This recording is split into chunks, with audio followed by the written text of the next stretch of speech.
وسلموا على حبيبكم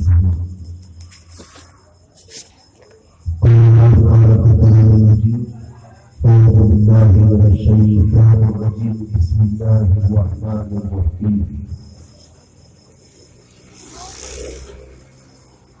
ومن يعمل مثقال ذرة خيرا يره ومن يعمل مثقال ذرة شرا يره صدق الله العظيم وبلغ رسوله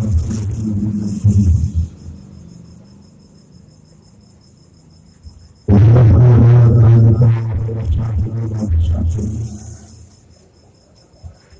والحمد لله رب العالمين.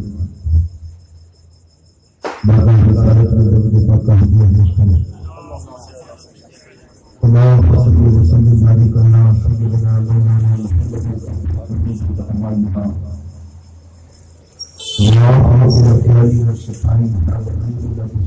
سيدنا وآله وصحبه أجمعين أبدا.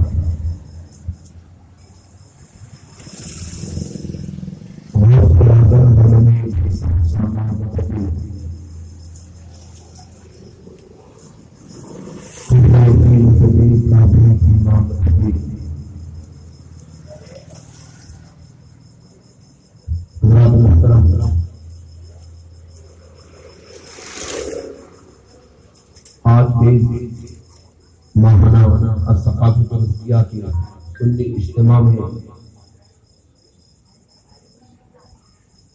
جس موضوع کا انتخاب کیا گیا ہے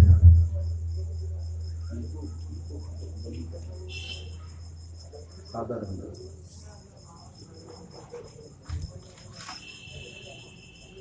آسمان اور سات فرشتے. اس عنوان پر حضرت سیدنا امام غزالی رحمۃ اللہ علیہ نے خیر حاصل گفتگو کی ہے اور اس کا تعلق اعمال سے ہے. اعمال دو طرح کے ہیں، اچھے اعمال اور برے اعمال. ایمان لانے کے بعد بندے کے اوپر جو لازم چیز ہے وہ اچھے اعمال ہیں. تو آج کے مختصر بیان میں آپ کو یہ بتاؤں گا کہ برے اعمال اچھے اعمال کی مقبولیت میں رکاوٹ بنتے ہیں. یہ تمہید ہے میری بات کی، ذہن نشین کرے. میں ابھی بتاؤں گا آپ کو، جیسے نماز، روزے، حج، زکات، یہ اچھے اعمال ہیں.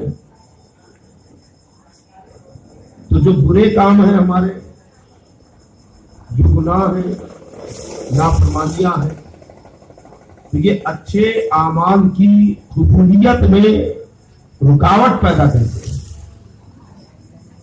یہ ذہن نشین کریں. ایک تو یہ، اور دوسرا کہ اللہ کے نبی صلی اللہ علیہ وسلم فرماتے ہیں کہ بتاؤ مفلس کون ہے؟ مفلس کسے کہتے ہیں؟ اگر یہ میں سوال آپ سے کروں کہ بھائی مفلس کون ہے، تو سب کی الگ الگ رائے ہوگی. ایک ہی سوال پر مختلف آراء پیش کی جائے گی. کوئی کہے گا کہ جس کے پاس مال نہ ہو وہ مفلس ہے، رہنے کے لیے مکان نہ ہو وہ مفلس ہے، پہننے کے لیے کپڑا نہ ہو وہ مفلس ہے. مرد کے سب الگ الگ رائے پیش کریں گے، لیکن دیکھو حقیقت میں مفلس کون ہے؟ رسول پاک صلی اللہ تعالی علیہ وسلم فرماتے ہیں کہ کل میدان محشر میں ایک آدمی کو لایا جائے گا اور اس آدمی کا حال یہ ہوگا کہ اس کی نیکیاں پہاڑوں کے برابر ہوں. جدھر نگاہ اٹھائے گا ادھر اسے اپنی نیکیوں کے پہاڑ نظر آئیں گے. فرشتے جب اس کا دفتر کھولیں گے تو حد نگاہ اسے اپنی نیکیاں نظر آئیں گی. رشک کرے گا ہوگا کہ میری اتنی نیکیاں ہیں, میں اتنا نیکوکار ہوں. آقا فرماتے ہیں کہ ابھی وہ خوش ہو ہی رہا ہوگا کہ ادھر سے لوگوں کی ایک جماعت آئی, لوگوں کی بھیڑ آئے گی, اور آنے کے بعد کچھ لوگ کہیں گے کہ اے اللہ, اس نے دنیا میں ہم سے مال لیا تھا, قرضہ لیا تھا, واپس نہیں دیا. اللہ فرمائے گا اب وہاں پہ دینے کے لیے تو درہم و دینار نہیں ہے, ریال اور ڈالر تو چلیں گے نہیں. اب کیا دیا جائے گا؟ بندہ کہے گا کہ اللہ, اس نے دنیا میں مجھ سے قرضہ لیا تھا لیکن واپس نہیں کیا. اللہ فرمائے گا اے فرشتوں, اس کی نیکیوں میں سے اتنی نیکیاں اسے دے. دوسرا آئے گا, کہے گا مولا میرا بھی قرضہ ہے. اللہ فرمائے گا اسے دے. تیسرا کہے گا مولا میرا بھی قرضہ ہے. اللہ فرمائے گا اسے بھی دے. کوئی آ کے کہے گا اے اللہ, اس نے میری زمین پہ قبضہ کیا تھا. کوئی کہے گا مولا اس نے میرے مکان پہ قبضہ کیا تھا. کوئی کہے گا مولا اس نے میرا کوئی سامان لیا تھا اور واپس نہیں کیا. اللہ فرمائے گا اسے بھی نیکیاں دے. یہاں تک کہ کوئی آ کر کہے گا کہ اللہ, اس نے مجھے گالی دیا تھا. دنیا میں اگر کوئی کسی کو گالی بھی دے گا تو قیامت کے دن بدلے میں اس کی نیکیاں دی جائے گی. کوئی کہے گا مولا اس نے میری غیبت کی تھی, اس نے مجھے تماچا مارا تھا, اس نے میرا دل دکھایا تھا. اللہ کے نبی صلی اللہ علیہ وسلم فرماتے ہیں کہ لوگ آتے رہیں گے حقدار اپنا حق وصول کرنے, اور فرشتے دیتے رہیں گے. وہی بندہ جو تھوڑی دیر پہلے اپنی نیکیوں کی کثرت پہ خوش ہو رہا تھا, وہی بندہ جو اپنے نیکیوں کی انبار دیکھ کر پھولا نہیں سما رہا تھا, اب وہی بندہ ہے. آقا فرماتے ہیں کہ اس کی ساری نیکیاں ختم ہو جائیں گی, اب کچھ نہیں بچا. لیکن قرضدار, قرض خواہ, مانگنے والے, یہ بھی ختم نہیں ہوں گے. لوگ کھڑے رہیں گے کہ اللہ ہمیں بھی چاہیے, اس کے اوپر ہمارا بھی حق ہے. تو فرشتے کہیں گے کہ مولا اب کیا دے, اس کی تو ساری نیکیاں ختم ہو گئی. تو اللہ فرمائے گا کہ جتنے یہاں پہ قرض خواہ ہیں ان تمام کے گناہ اس کے اوپر لاد دو.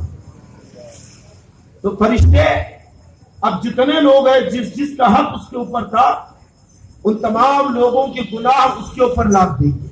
آقا فرماتے ہیں کہ اس سے بڑا مفلس کوئی نہیں ہے, اس سے زیادہ حسرت والا کوئی نہیں ہے کہ ابھی تھوڑی دیر پہلے نیکیاں اتنی تھی جو حساب اور شمار کے باہر تھی, لیکن اب تھوڑی دیر بعد یہ حال ہوگا کہ ایک نیکی نہیں رہے گی, اور بجائے نیکی کے دوسروں کے گناہ اس کے اوپر لاد دیے جائیں. آقا فرماتے ہیں کہ یہ مفلس ہے. آئی بات سمجھ میں؟ تو دیکھو کہ جو گناہ اور نافرمانیاں ہوتی ہیں, حقوق العباد ہیں یا دوسری برائیاں ہیں, تو صوفیہ فرماتے ہیں کہ وہ ساری برائیاں نیکیوں کو ختم کر دی.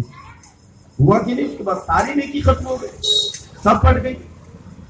اور اللہ فرماتا ہے کہ زمین کے اوپر اگر اس نے کوئی ذرہ برابر بھلائی کی ہے تو اسے بھی دیکھے گا, اور ذرہ برابر اگر برائی کی ہے تو اسے بھی دیکھے گا. کوئی چیز اللہ اوپر آئیے مولانا جی, کوئی چیز اللہ کے علم سے باہر, سب اللہ کے علم اور اس کے قبضے میں. کوئی چیز اس کی قدرت کے دائرے سے باہر نہیں ہے. آئی بات سمجھ میں؟ اب ایک نیکی بھی ہم کرتے ہیں تو فرشتے وہ ریکارڈ میں رکھ رہے ہیں, ایک گناہ بھی ہم نے کیا تو وہ بھی لکھا جا رہا ہے. حضرت انس ابن مالک, حضرت معاذ ابن جبل رضی اللہ تعالیٰ نے روایت کرتے ہیں کہ اللہ تبارک و تعالیٰ نے 7 آسمانوں کو پیدا کرنے سے پہلے 7 فرشتوں کو پیدا کیا. یعنی 7 آسمان جب اللہ نے بنائے تو اس سے پہلے 7 فرشتے، اور جب 7 آسمان اللہ نے پیدا کر دیا تو ہر آسمان کے اوپر ایک فرشتہ متعین کر دیا. ہر آسمان کے اوپر، آسمان کی وسعت، آسمان کی چوڑائی کیا ہے وہ اللہ جانتا ہے. اور ان فرشتوں کا کام ہے بندوں کی نیکیاں قبول کرنا، یعنی نیکیوں کو لے کر اوپر پہنچانا، ان فرشتوں کا کام.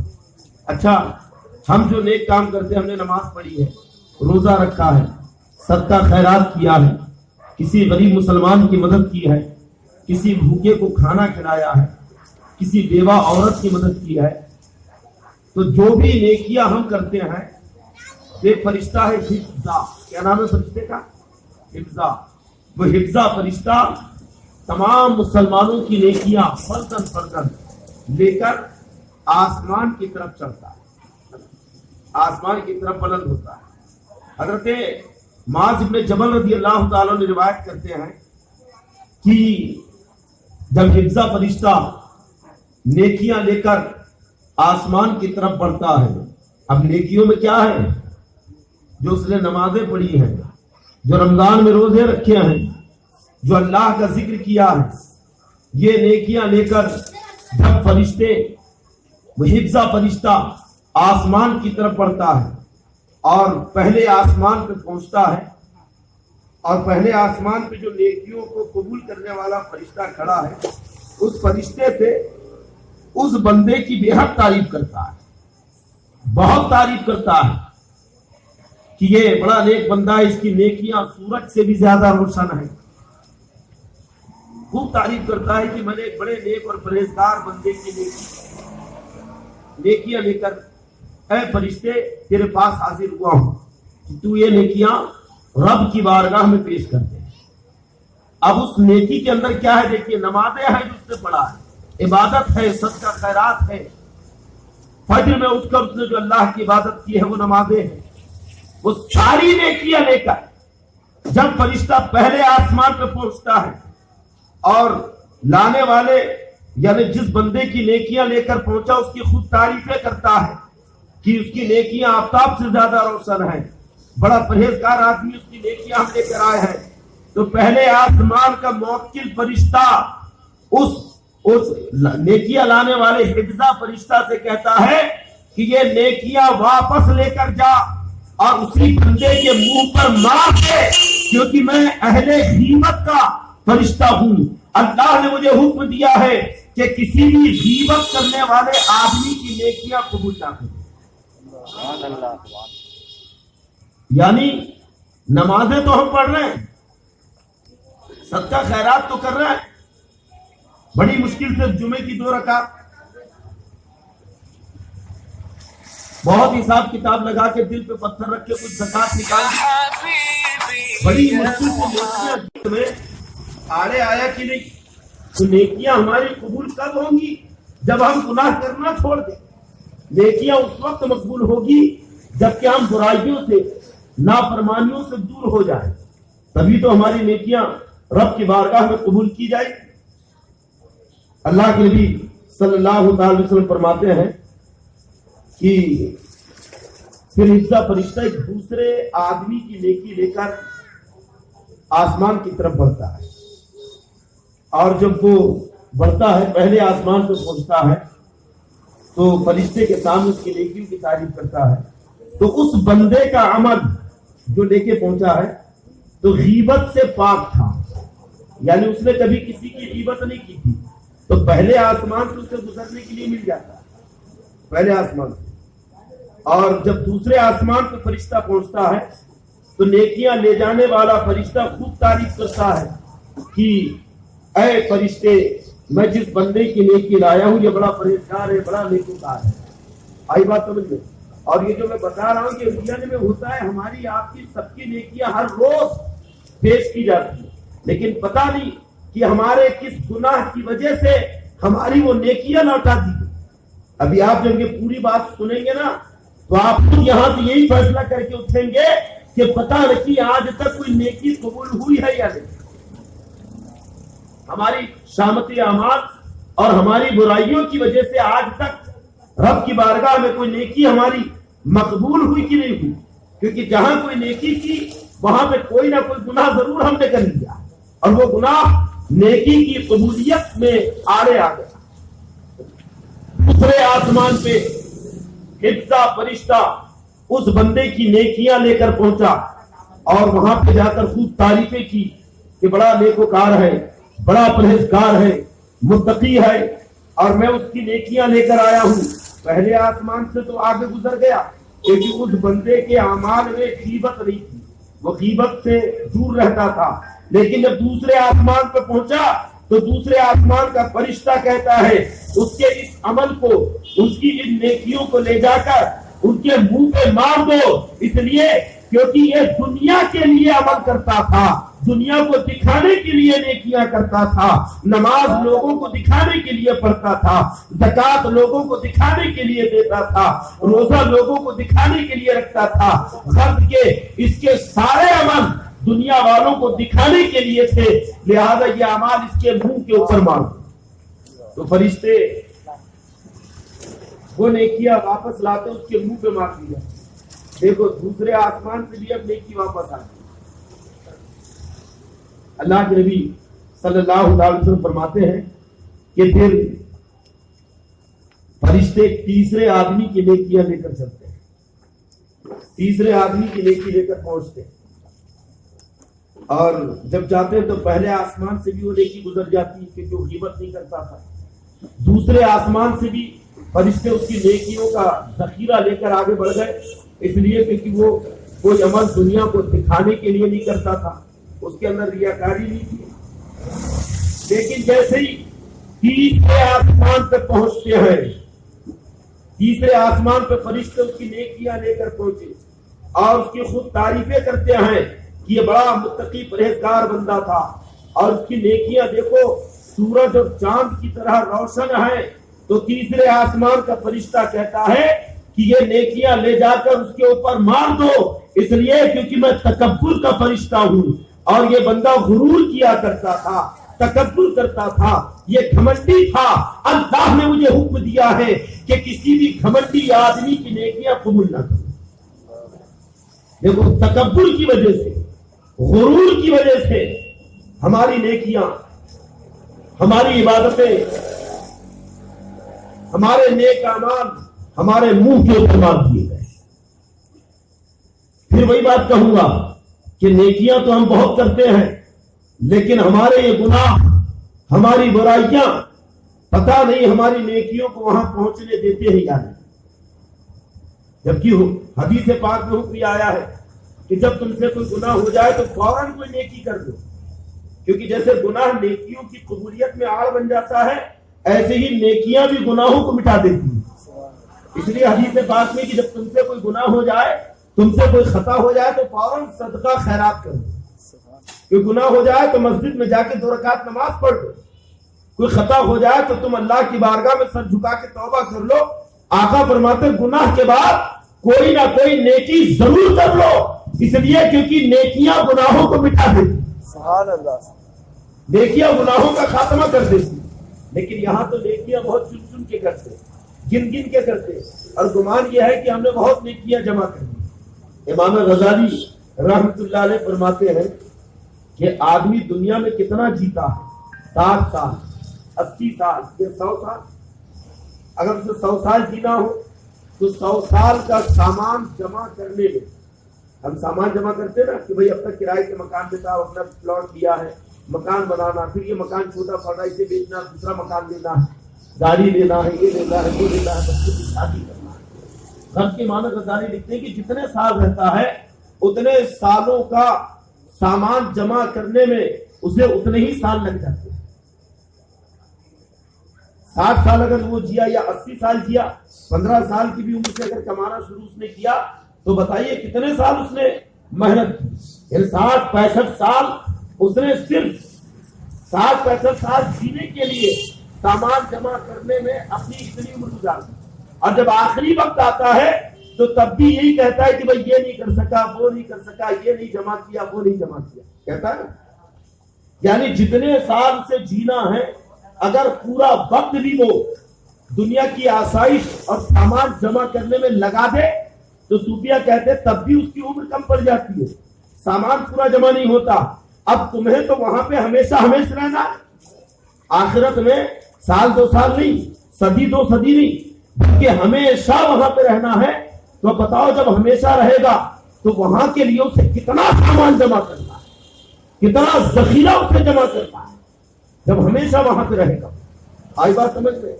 تو آدمی اگر کتنی بھی نیکی کرے تو وہ یہی سوچے کہ بھئی نیکیاں کم ہیں میری۔ آئی بات سمجھ میں؟ میری نیکیاں بہت کم ہیں اور مجھے اپنی زندگی نیکی کمانے میں گزارنا ہے۔ تو تکبر کی وجہ سے، غرور کی وجہ سے ہماری نیکیاں واپس ہو گئی، نیکیاں منہ کے اوپر مار دی گئی۔ اللہ کے نبی صلی اللہ علیہ وسلم فرماتے ہیں کہ چوتھا آدمی فرشتے اس کی نیکیاں لے کر چلتے ہیں اور جب پہنچتے ہیں پہلے آسمان سے بھی گزر گئے کیونکہ وہ غیبت نہیں کرتا تھا، دوسرے آسمان سے بھی گزر گئے کیونکہ اس کے اعمال تکبر اور ریاکاری سے پاک تھے، اس کے اعمال ریاکاری دکھاوے سے پاک تھے، تیسرے سے بھی گزر گئے اس کی نیکیاں لے کر فرشتے کیونکہ وہ غرور اور گھمنڈ نہیں کرتا تھا۔ لیکن جب چوتھے آسمان کے اوپر فرشتے پہنچے ہیں تو خوب تعریفیں کی ہے اس کی نیکیوں کی، لیکن چوتھے آسمان کا فرشتہ کہتا ہے یہ نیکیاں لے جا کر اس کے منہ پہ مار دو، اس لیے کیونکہ وہ اپنے اعمال میں غرور کرتا تھا۔ پہلا تو مطلق تکبر کرتا تھا، مطلق یعنی کپڑا پہن رہا ہے تو غرور کے لیے، چپل پہن رہا ہے تو گھمنڈ کے لیے۔ آئی بات سمجھ میں؟ کسی کے گھر دعوت میں بھی جا رہا ہے تو گھمنڈ کر رہا ہے، راستے میں چل رہا ہے تو اکڑ رہا ہے۔ تو پہلا جو جس کے اعمال تیسرے آسمان پہ روک دیے گئے وہ مطلق تکبر کرتا تھا۔ اب یہ چوتھا آدمی جو ہے تو آقا فرماتے وہ اپنے عمل میں غرور کرتا تھا۔ آئی بات سمجھ میں؟ ابھی بالکل نماز پڑھ کے آ رہا ہوں، کیا بات ہے تم ظہر میں نظر نہیں آتے؟ میں تو فجر میں بھی جاتا ہوں۔ یعنی اگر یہ باتیں وہ تکبر کے لیے کر رہا ہے، لوگوں کو دکھا رہا ہے کہ بھئی میں تو بالکل پوری زکات نکالتا ہوں، اور اس کے اندر گھمنڈ پایا جا رہا ہے، اپنی عبادتوں کا ذکر کر رہا ہے اور اس کے اندر عبادتوں کا گھمنڈ موجود ہے، تو اللہ کے نبی صلی اللہ علیہ وسلم فرماتے ہیں کہ چوتھے آسمان سے اس کی نیکیاں واپس کر دی جاتی ہیں کیونکہ اس نے جو بھی عمل کیا ہے اس میں تکبر تھا، اس میں دکھاوا تھا۔ یعنی اب نیکیاں بھی کرنا ہے اور انکساری بھی کرنا ہے، نیکیاں بھی کرنا ہے اور پھر رب کی التجا بھی کرنا ہے کہ مولا میری نیکیوں کو اپنی بارگاہ میں قبولیت کے لائق بنا دے، مجھے ایسی نیکیوں کی توفیق دے جو تیری بارگاہ کے لائق ہو۔ آج تو ہم کچھ ہی نمازیں پڑھتے ہیں لیکن تکبر کتنا ہوتا ہے کہ ہم نمازی ہیں، ہم روزے دار ہیں، ہم عبادت گزار ہیں۔ حضرت سلطان العارفین بایزید بستانی رحمۃ اللہ علیہ جب آپ عشاء کی نماز پڑھتے ہیں، آپ کی عادت ہے ہر روز عشاء کی نماز جب آپ پڑھتے اور آپ نماز سے فارغ ہوتے، سلام پھیرتے اور رب کی بارگاہ میں کہتے کہ اے اللہ میں نے تیری شان کے لائق عبادت نہیں کی، جیسا کہ تیری شان ہے، جیسا تیری عبادت کرنا چاہیے، بایزید نے تیری ویسی عبادت نہیں کی۔ اب پھر آپ کھڑے ہوتے نماز کی نیت باندھتے، پھر نماز سے فارغ ہوتے سلام پھیرتے، کھڑے ہوتے کہتے مولا میں تیری شان کے لائق عبادت نہ کر سکا، پھر نیت باندھ لیتے ساری، پھر نماز پڑھتے، پھر کہتے کہ مولا میں تیری بارگاہ کے لائق عبادت نہ کر سکا، یہاں تک کہ سلام پھیرتے جاتے، نماز پڑھتے جاتے، سلام پھیرتے جاتے، عشاء کی نماز پڑھتے جاتے، فجر کا وقت ہو جاتا، پوری رات اسی طریقے سے نماز پڑھتے، اور جب فجر کا وقت ہوتا تو اپنا سر سجدے میں رکھ کر رو رو کر گڑگڑا کے عرض کرتے کہ مولا رات بھر سجدے کر رکھے ہیں، رات بھر عبادت کر رکھے ہیں، لیکن صبح یہی کہتے رو رو کر کہ اے اللہ بایزید تیری شان کے لائق عبادت نہ کر سکا، تو بایزید کو ایسی توفیق دے کہ وہ ایسے سجدے کرے جو تیری بارگاہ میں مقبول ہو، وہ ایسے سجدے کرے جس سے تو راضی ہو جائے، وہ ایسے سجدے کرے کہ جس میں تیری رضا پنہا ہو۔ یہ ہے ان کی ساری عبادت کی کہ خود عبادت بھی کرے، سجدے بھی کرے اور اپنے آپ کو مجرم بھی سمجھے، اپنے آپ کو گناہگار بھی سمجھے۔ ایک بزرگ تھے، جب کبھی بجلیاں کڑکتی بارش ہوتی آندھیاں چلتی تو روتے گڑ گڑاتے سجدہ کرتے کہتے اللہ مجھے بخش دے. مریدین کہتے حضور بجلیاں کڑک رہی ہے بادل گرج رہے اس سے آپ ڈر کیوں رہے؟ تو فرماتے ہیں کہ مجھے لگ رہا ہے کہ یہ آفتیں میرے برے اعمال کی وجہ سے آ رہی ہے. یہ ہے ان کے ساری بزرگوں اللہ کے نزدیک کتنا اونچا مقام. لیکن کہتے ہیں کہ یہ بجلیاں برسنا یہ زلزلے آنا میں گمان کرتا ہوں کہ کہیں میرے گناہوں کی وجہ سے تو نہیں ہے, اس لیے میں رب کی بارگاہ میں گڑ گڑا کے اپنے گناہوں کی معافی مانگ رہا ہوں کہ میری وجہ سے اللہ کی دوسری مخلوق کے اوپر تکلیف نہ آ جائے. آئی بات سمجھ میں؟ یہ صوفیوں کا مزاج ہے, یہ بزرگوں کی باتیں ہیں کہ وہ عبادت بھی کرتے ہیں اور پھر انکساری بھی دیکھو کتنی ہے ان کے اندر. ایک بزرگ تھے وہ ہر کسی سے عزت سے پیش آتے, اگر کوئی ان کو برا بھی کہتا تو وہ اس کی تعظیم کرتا, کسی سے بھی بات کرتے یہاں تک کہ بچے سے بڑے احترام سے, دشمن سے بھی بات کرتے تو احترام سے. لوگوں نے کہا حضور آپ ہر آدمی سے اتنی عزت سے بات کرتے آخر بات کیا ہے؟ تو بزرگ کہتے ہیں اس لیے کیونکہ یہ سب میرے رب کے بندے ہیں. سبحان اللہ. میرے رب کے بندے ہیں, میں انہیں نہیں دیکھ رہا ہوں اپنے رب کے رشتے کو دیکھ رہا ہوں کہ میں اپنے رب سے محبت کرتا ہوں اور یہ میرے رب کی مخلوق ہے تو گویا ان سے محبت تو میرے اوپر لازم ہے, اس لیے میں ان کی تعظیم کرتا ہوں. اور حقیقت میں وہ تعظیم ان کی نہیں تھی بلکہ اللہ کی تھی. اللہ کے بندوں کی تعظیم کر کے حقیقت میں وہ اللہ کی تعظیم کر رہے ہیں, اللہ کی بارگاہ کا احترام کر رہے ہیں. یہ بزرگوں کے مزاج ہیں اور قسم خدا کی یہی صوفیوں کی تعلیم ہے اور اسی میں انسانیت کی معراج ہے. نوجوانوں اسی میں بہبودی اور اسی میں کامیابی. آج آئی بات سمجھ میں ہم کامیابی تلاش کرتے نا کہ کہاں ملے گی. ارے کامیابی تعلیم اسلام کے اندر پنہا ہے, کامیابی صوفیوں کے نصیحتوں کے اندر پنہا ہے. اگر کامیاب انسان بننا چاہتے ہو تو علم دین کے قریب آ جاؤ, علماء کے قریب آ جاؤ اور بزرگوں کی نصیحت پہ عمل کرو.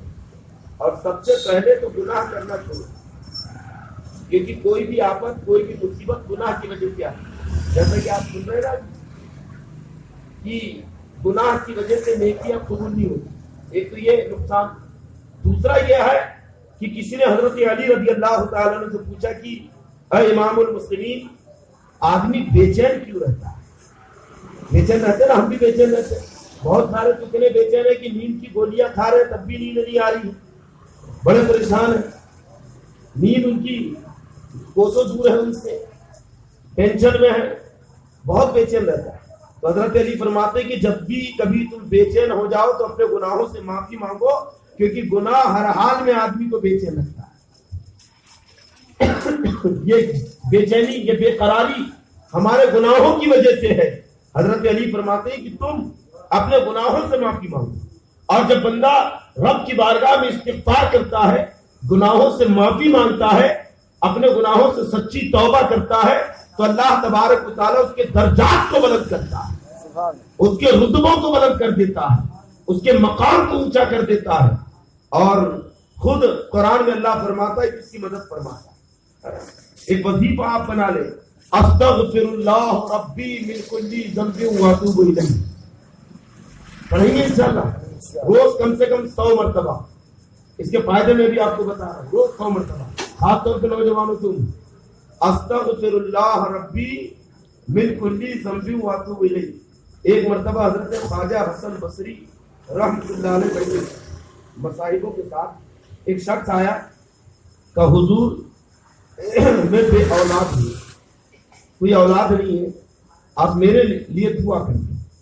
تو حضرت اور کوئی وظیفہ بتاتے, تو خواجہ حسن بصری رحمۃ اللہ علیہ کہتے ہیں کہ جاؤ استغفار کثرت سے پڑھو, یعنی استغفر اللہ ربی من کل ذنب واتوب الیہ, اسے خوب پڑھو. وہ چلا گیا وظیفہ لے کر.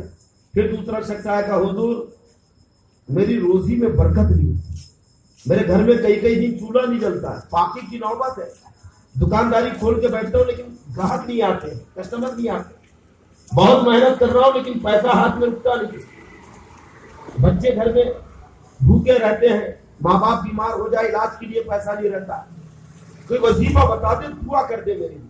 تو حضرت خواجہ حسن بصری نے کہا کہ جاؤ استغفار پڑھو, یعنی استغفر اللہ ربی من کل ذنب واتوب الیہ. تو وہ بندہ گیا اور جا کر وہی وظیفہ پڑھا.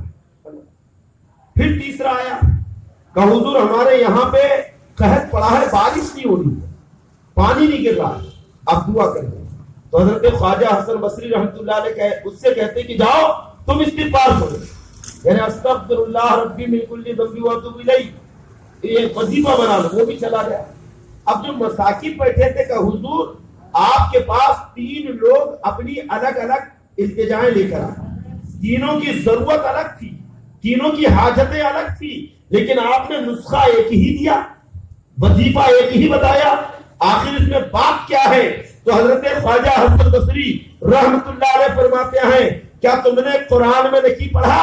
اللہ فرماتا ہے کہ جب کوئی اس کی بارگاہ میں استغفار کرتا ہے, جب کوئی رب سے اپنے گناہوں کی معافی مانگتا ہے, تو رب فرماتا ہے کہ میں اس کی مدد کرتا ہوں اولاد نرینہ سے, کشادہ روزی سے اور آسمانی بارش سے. دیکھو اللہ خود قرآن میں فرما رہا ہے کہ جو اپنے گناہوں سے معافی مانگتا ہے, استغفر اللہ ربی, کیا مطلب اس کا؟ کہ میں استغفار کرتا ہوں رب کی بارگاہ میں جو میرا رب ہے, اپنے گناہوں سے میں معافی چاہتا ہوں. استغفر اللہ ربی من کل ذنب, تمام گناہوں سے مغفرت چاہتا ہوں, تمام گناہوں سے معافی چاہتا ہوں رب کی بارگاہ میں. واتوب الیہ, اور اللہ کی طرف میں سچی توبہ کرتا ہوں. یہ تو مطلب ہے گناہوں سے معافی مانگ رہا. اب یہاں پہ صوفیہ فرماتے ہیں کہ اگر کسی کو اولاد نہ ہو, بچے نہ ہو, شادی ہو گئی, یا بچے تو ہوئے لیکن لڑکے نہیں ہیں, لڑکیاں ہی لڑکیاں ہیں, تو فرماتے ہیں کہ کثرت سے استغفار پڑھے. استغفر اللہ ربی من کل ذنب واتوب الیہ, یہ ایسا مبارک وظیفہ ہے کہ اللہ نے قرآن میں کھلے لفظوں کے ساتھ فرما دیا کہ جب کوئی ہماری بارگاہ میں کثرت سے استغفار کرتا ہے, گناہوں سے معافی مانگتا ہے, تو ہم اولاد نرینہ سے یعنی لڑکوں سے ان کی مدد کرتے ہیں. قرآن کہہ رہا ہے لڑکا اولاد تو اللہ دیتا ہے, نرینہ لڑکے عطا کرتا ہے. اور اگر کوئی بے روزگار ہے, نوکری نہیں لگ رہی, لگ گئی لیکن خوش نہیں ہے, دکان نہیں چل رہی ہے, تو صوفیہ فرماتے ہیں کہ کثرت سے استغفار پڑھے. استغفر اللہ ربی من کل ذنب واتوب الیہ, تو اللہ اس کی روزی میں برکت عطا فرمائے, اس کے رزق کو کشادہ کر دے گا. اور اگر کبھی قحط کا زمانہ ہو, آسمان سے بارش نہیں آ رہی ہے, تو صوفیہ فرماتے ہیں کہ استغفار کرے, اللہ تبارک و تعالیٰ بارش کا نزول کرے گا, آسمان سے بارش نازل فرمائے گا. تو بتائیے کہ آدمی گناہ تو کرتا ہے اور گناہ کی وجہ سے مصیبت آتی ہے, مثلا روزی تنگ ہو جاتی ہے, گناہ کی وجہ سے آدمی بے چین ہو جاتا ہے, گناہ کی وجہ سے اولاد نہیں ہوتی ہے, گناہ کی وجہ سے آدمی قحط زدہ ہو جاتا ہے, لیکن جب گناہوں سے معافی مانگتا ہے تو رب فرماتا ہے کہ میری رحمت میرے غضب پر غالب آتی ہے اور میں اپنے بندے کو بخش دیتا ہوں. تو رب کی بارگاہ میں جب سچی توبہ کرتا ہے, رب فرماتا ہے کہ میری رحمت میرے غضب کے اوپر غالب آتی ہے اور میں اپنے بندے کی مغفرت کر دیتا ہوں. تو پڑھیں گے انشاءاللہ کثرت سے استغفار, عادت بنا لے. اگر نہیں ایک بیٹھک میں پڑھ پا رہے ہیں تو صبح 50 بار, شام کو 50 بار, لیکن پڑھیں اور نمازوں کی پابندی کریں. اللہ کے نبی صلی اللہ علیہ وسلم فرماتے ہیں کہ پھر فرشتے ایک بندے کی اور نیکیاں لے کر چلتے ہیں, اور جب اس کی نیکیوں کا نور چمکتا ہے تو پہلے آسمان کے فرشتے بھی جانے دیتے ہیں, دوسرے آسمان کے بھی, تیسرے آسمان کے بھی, چوتھے آسمان کے بھی, لیکن جب 5ویں آسمان پہ پہنچتا ہے تو وہاں کے فرشتے کہتے رک جاؤ. وہ کہتے ہیں کہ ارے یہ بڑے نیک آدمی کی نیکیاں ہیں, بڑا پرہیزگار متقی ہے. تو فرشتے کہتے کہ نہیں رک جاؤ, یہ نیکیاں لے جا کر اس کے منہ پہ مار دو, اس لیے کیونکہ یہ بندہ حسد کرتا. حسد سمجھتے ہیں نا, بغض, ایک دوسرے کے لیے دل میں کینہ رکھتا, حسد کرتا. حاسد کے متعلق میں نے پڑھا ہے حدیث پاک میں کہ حسد نیکیوں کو ایسا کھا جاتا ہے نا جیسے آگ لکڑی کو کھا جاتی ہے. اور حاسد کے متعلق حدیث پاک میں کہ کبھی خوش نہیں رہتا. رشک اسے کہتے ہیں, ایک ہوتا رشک کہ بھائی اس کے پاس اتنا ہے, اے اللہ مجھے بھی دے دے, یہ ہو گیا رشک. یا اللہ کسے اس کی قسمت تو نے اسے کتنا دے دیا, کتنا دے دیا, یہ رشک. لیکن حسد کہتے ہیں کہ اے اللہ مجھے ملے نہ ملے, سامنے والے کا ختم ہو جائے. اسے کہتے ہیں جنن. سمجھے؟ یعنی مجھے وہ نعمت ملے کہ نہ ملے، لیکن سامنے والے کے پاس جتنا یہ سب مل جائے، سب ختم ہو جائے، اسے حسد کہتے ہیں. اور میرے پاس ایک کتاب اس میں میں نے پڑھا ہے کہ اس کا سائنٹیفک ریزن یہ ہے، یعنی حسد جو کرتا ہے تو اس کو دیکھنے کبھی بی پی کی شکایت ہوتی ہے نا، اس کا خون گاڑھا ہونے لگتا ہے، برین ہیمریج ہو جاتا ہے، کیونکہ وہ اگر اپنے کسی حریف کو اس نے مد مقابل کو نعمتوں میں دیکھ لیا تو اس کی رات بھر کی نیند اڑ جاتی ہے. اب جب رات بھر سوئے گا ہی نہیں تو بی پی کہاں سے کنٹرول میں رہے گا.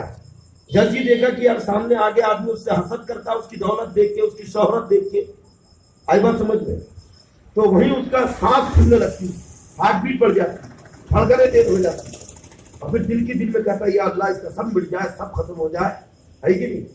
تو صوفیہ کہتے ہیں کہ جب حاسد کسی کے اوپر حسد کرتا ہے تو اس کے بدن کے اندر ایک ہیٹ پیدا ہوتی ہے، خون جوش مارتا ہے، اور بدن کے اندر پیٹ میں ایک لکوڈ بنتا ہے، اور وہ لکوڈ جب ابال مار کے بھاپ بنتی ہے تو اس سے السر کے چھالے بنتے ہیں پیٹ کے اندر. یعنی دیکھنا جو اکثر حسد کرتا ہے تو وہ ہمیشہ پیٹ کی بیماری میں مبتلا رہے گا، اور بلکہ سائنٹسٹ کہتے ہیں کہ اس کو السر کے چھالے ہو جاتے تھے جو حسد کرتا ہے. اتنی بری بیماری کہ آدمی کا بدن بھی بیکار، راتوں کی نیند خراب. جیسے حدیث پاک میں کہ حاسد کسی کا کچھ نہیں بگاڑتا، وہ خود حسد کی آگ میں جل جل کے اپنا بگاڑ دیتا ہے. خود ہی حسد کی آگ میں جل رہا ہے، خود ہی ٹوٹ رہا ہے. ارے اللہ کی تقدیر پر اگر ایمان لا لے، اللہ کی تقدیر پر راضی ہو جائے تو کبھی کوئی کسی سے حسد نہیں کرے گا.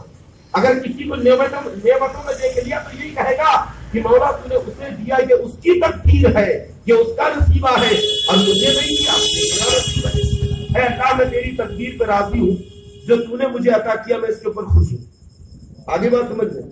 جو تقدیر پہ ایمان رکھتا ہے، یقین رکھتا ہے، وہ کبھی کسی سے حسد نہیں کرتا، کبھی کسی سے بغض اور جلن نہیں رکھتا ہے. اور اس کا سب سے بڑا نقصان یہ ہے کہ جو ایک دوسرے سے حسد رکھتا ہے تو اللہ کے نبی صلی اللہ علیہ وسلم فرماتے ہیں کہ 5ویں آسمان پر اس کی نیکیاں قبول نہیں ہوتی، بلکہ حاسد کی نیکیاں 5ویں آسمان سے لوٹا دی جاتی ہے. 5ویں آسمان سے حاسد کی نیکیاں اس کے منہ کے اوپر مار دی جاتی. اللہ کی پناہ، دور رہیں گے انشاءاللہ حسد سے. ہاں بالکل، حسد سے دور رہو اور بالکل خوش رہو. دیکھو جو حسد نہیں کرتا نا، نو ٹینشن رہتا، بالکل خوش، پیٹ بھرائی کی خالی اسے پرواہ نہیں ہوتی. اے اللہ جسے تو نے کھلایا وہ اس کا نصیب تھا، اور مجھے نہیں کھلایا یہ میرا نصیب ہے، میں اس کے اوپر راضی ہوں. آئی بات سمجھ، بس رب کی رضا کو مد نظر رکھے. اللہ کے نبی صلی اللہ علیہ وسلم فرماتے پھر فرشتے ایک آدمی کی نیکیاں اور لے کر چلتے ہیں، پہنچتے ہیں یہاں تک کہ سارے آسمانوں سے گزرتے ہیں. لیکن جب 6ویں آسمان پر پہنچتے ہیں اور اس بندے کی خود تعریفیں کر کر کے نیکیاں پیش کرتے ہیں تو 6 آسمان کا فرشتہ کہتا ہے کہ رک جاؤ، اس کی نیکیاں میں آگے نہیں جانے دوں گا. فرشتے کہتے کیوں؟ کہا کہ اس کی نیکیاں لے جا کر اس کے منہ پہ مار دو، اس لیے کیونکہ یہ آدمی کسی غریب اور آفت زدہ انسان کی مدد نہیں کرتا. اللہ نے اسے نعمتیں دی، دولتیں دی، لیکن یہ کبھی بھوکوں کو کھانا نہیں کھلاتا، کبھی یہ محتاجوں کی مدد نہیں کرتا، کبھی یہ غریبوں کی داد رسی نہیں کرتا ہے، کبھی کسی آفت زدہ کا سہارا نہیں بنتا ہے. تو گویا 6 آسمان پر فرشتے اس آدمی کی نیکی کو روک دیتے ہیں کہ جو دولت مند تو ہے، نعمتوں میں کھیل رہا ہے، لیکن وہ غریبوں کی مدد نہیں کر رہا، بھوکوں پہ دھیان نہیں دے رہا، مفلسوں پہ توجہ نہیں دے رہا ہے. بتائیے آج ہم جو غریبوں سے سر پہ نظر کرتے ہیں، بھوکوں کو کھانا نہیں کھلاتے، پیاسوں کو پانی نہیں پلاتے ہیں، محتاجوں کی مدد نہیں کرتے ہیں، بیواؤں کی مدد نہیں کرتے ہیں، یتیموں کی مدد نہیں کرتے ہیں، رہنے کے باوجود، طاقت کے باوجود، تو ہماری نیکیاں 6ویں آسمان سے رد کر دی جاتی ہیں، 6ویں آسمان سے لوٹا کر ہمارے منہ پہ مار دی جاتی ہے. اب بتاؤ مسلمانوں، ہماری دولت کس کام کی، ہماری شہرت کس کام کی، ہمارا پاور کس کام کا، ہماری طاقت کس کام کی جو کسی غریب کے کام نہ آ سکے، ہماری دولت کس کام کی جو کسی بھوکے کو کھانا نہ کھلا سکے.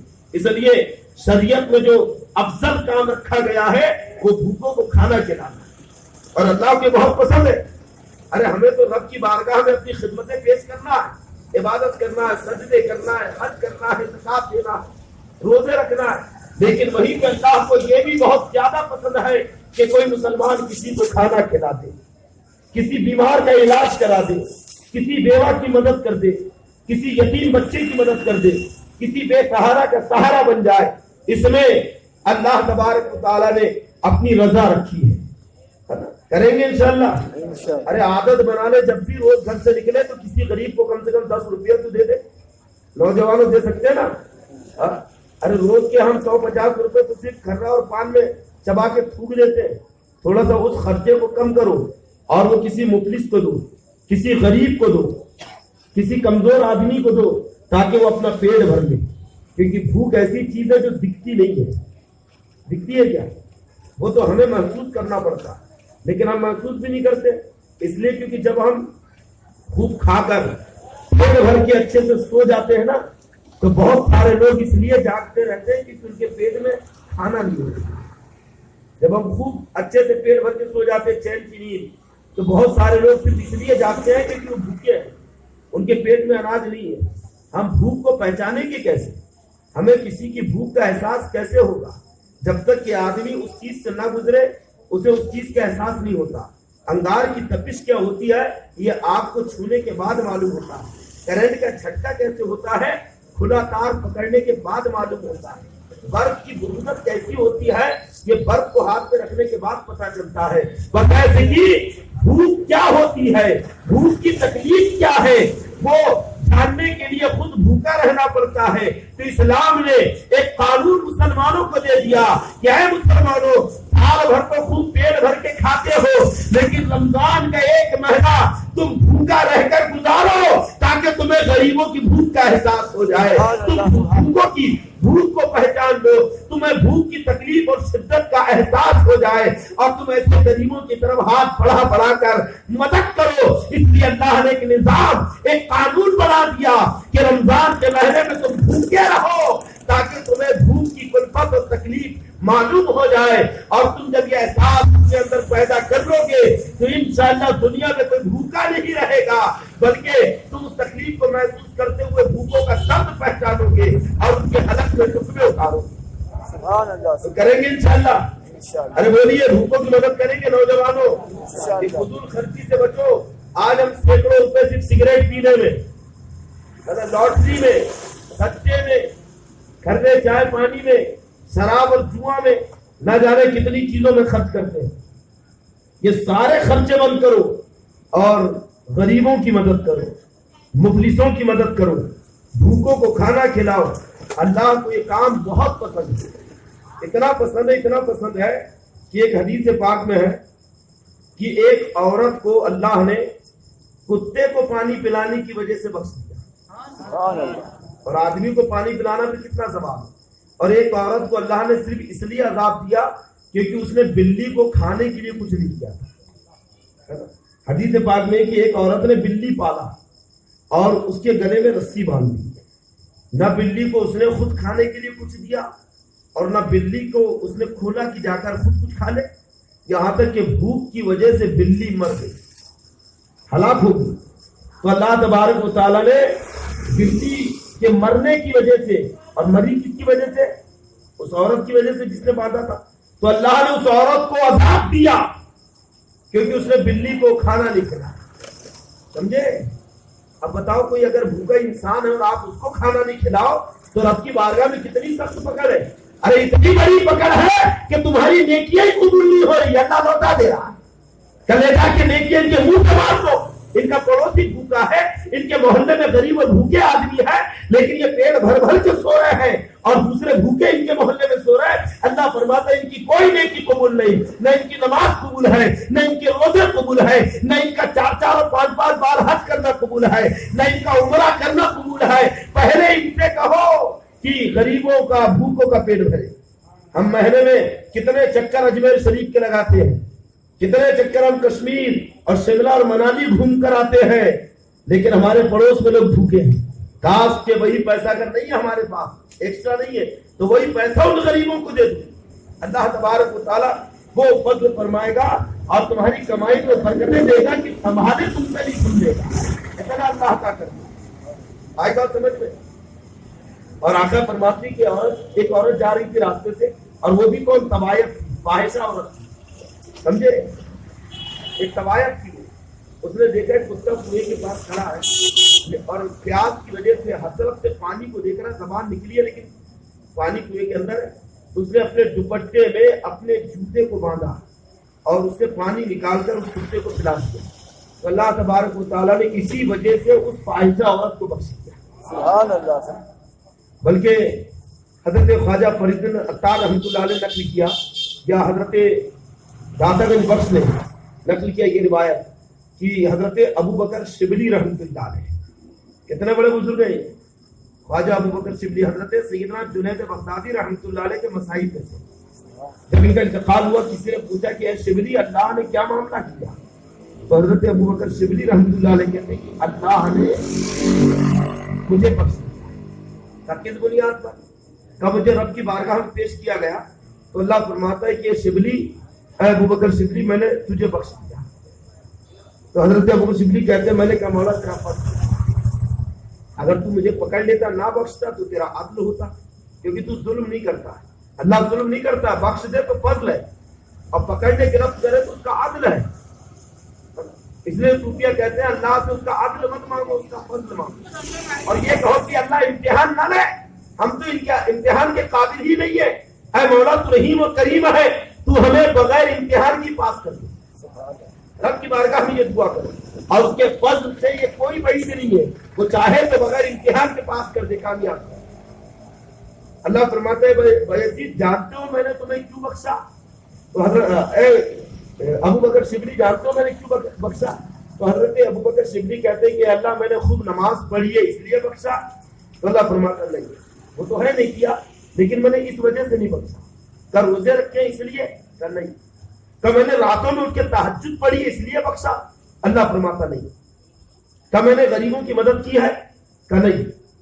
تو کہا پھر مولا کیوں بخشا تو بتا. تو کہا کہ شبلی ایک مرتبہ بارش ہو رہی تھی, تو راستے سے جا رہا, دیکھا کہ بلی کا چھوٹا سا بچہ ہے جو پانی میں بھیگ گیا اور ٹھنڈ سے ایک دم ککڑ رہا ہے اور سردی سے کانپ رہا ہے. تو تجھے اس بچے پہ رحم آیا, تو نے اس بچے کو اٹھایا اور اپنے کپڑے سے تو نے اس کا بدن پہنچا اور اپنی پوستین اپنے جھبے کے اندر تو نے اس بچے کو چھپا لیا, یہاں تک کہ اسے جب کپڑے کی گرماہٹ پہنچی اور بچہ جب گرم ہو گیا تو اس کی طبیعت سنبھل گئی, تو تو نے ایک حفاظت والی جگہ اس بچے کو چھوڑ دیا. یعنی ایک بلی کے بچے کی تو نے جان بچائی. اے شبلی میں نے تجھے اس لیے بخش دیا. سبحان اللہ. بتائیے ایک بلی کے بچے کی جان بچائے تو اسلام وہ ہے جو مغفرت کا سبب بن جائے. یعنی اسلام میں تعلیم یہ ہے کہ بلی کے بچے کی جان بچاؤ. تو بتاؤ جو آدمی کی مدد کرے تو انسان, کسی پریشان حال انسان کی مدد کرے تو اللہ نے اس کے اندر کتنا اجر و ثواب رکھا. انشاءاللہ کریں گے غریبوں کی مدد. اللہ توفیق کیا ہمیں.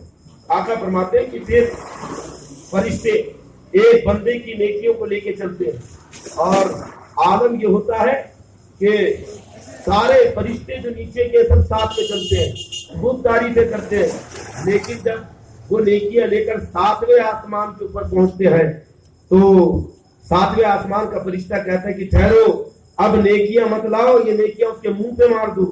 وہ کہتے ہیں کیوں, یہ تو بڑے نیک آدمی کی ہے نیکیاں ہے. تو کہا نہیں, بلکہ یہ اس آدمی کی نیکیاں ہے جس نے خالصاً للہ کوئی عمل نہیں کیا, خالص اللہ کے لیے کچھ نہیں کیا, اپنی غرض کے لیے کیا. نماز اس لیے پڑھی کہ لوگ اسے نمازی کہیں, جہاد اس لیے کیا کہ لوگ اسے بہادر کہیں,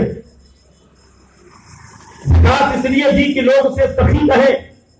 غرض کہ اس نے کوئی بھی کام للہیت سے نہ کیا, اللہ کے لیے نہیں کیا, بلکہ اس نے جو بھی کام کیا ہے وہ اپنے نفس کے لیے کیا ہے, اپنے دنیاوی فائدے کے لیے کیا ہے کہ لوگ مجھے نمازی سمجھیں گے تو قرضہ جلدی دے دیں گے, لوگ مجھے عبادت گزار سمجھیں گے تو میرے اوپر بھروسہ کر لیں گے, میرے اوپر اعتماد کر لیں گے. کیونکہ آج ایسے لوگوں کی بھی کمی نہیں ہے جو ایسے لک میں رہ کر بہت فائدہ اٹھا رہے, بہت فائدہ اٹھا رہے. اللہ سمجھ اور توفیق دے کہ بھئی لوگ ہمیں داڑھی دیکھ کر نمازی سمجھ کر ہمارے اوپر اعتماد کر لیں گے، قرضہ دے دیں گے، مال دے دیں گے، ہے کہ نہیں؟ لوگوں کی ہمدردیاں حاصل کرنے کے لیے اس نے عبادت کی ہے، اللہ کو راضی کرنے کے لیے عبادت کی، تو فرشتے اس کی نیکیاں اس کے منہ کے اوپر مار دیں گے۔ اور آقا فرماتے ہیں کہ پھر فرشتے ایک بندے کی نیکیاں لے کر چلتے ہیں، اور جب پہنچتے ہیں تو ساتوں آسمان کے فرشتے اس کے ساتھ ہوتے ہیں، کیونکہ 7 آسمان ہے نا، اب 7 آسمان سے اس بندے کی نیکیاں گزر گئی، 7 آسمان۔ اور جب پہنچی ہے رب تبارک و تعالیٰ کی بارگاہ میں، تو اب فرشتے اس نیک بندے کی تعریف کر رہے ہیں، توصیف کر رہے ہیں، خوب اس کی عظمتیں بیان کر رہے ہیں کہ بڑا متقی پرہیزگار ہے۔ اللہ فرماتا ہے کہ اے فرشتوں، تم اس کے اعمال کے نگہبان تھے، جیسا عمل کیا تم نے ویسا لکھ کر میری بارگاہ میں پیش کر دیا، لیکن میں اس کے دل کا نگہبان تھا، میں خوب جانتا ہوں کہ جب یہ میری عبادت کرتا تھا تو اس کا دل کہاں رہتا تھا، میری عبادت کیوں کی ہے، میں اس کے دل کو جانتا ہوں، اس کے دل میں کیا ہے اور کس مقصد اور کس غرض کے لیے اس نے عبادت کی ہے۔ اللہ فرمائے گا لے جاؤ، مجھے ایسی نیکیاں نہیں چاہیے، فرشتے وہ نیکی لے کر واپس آئیں گے۔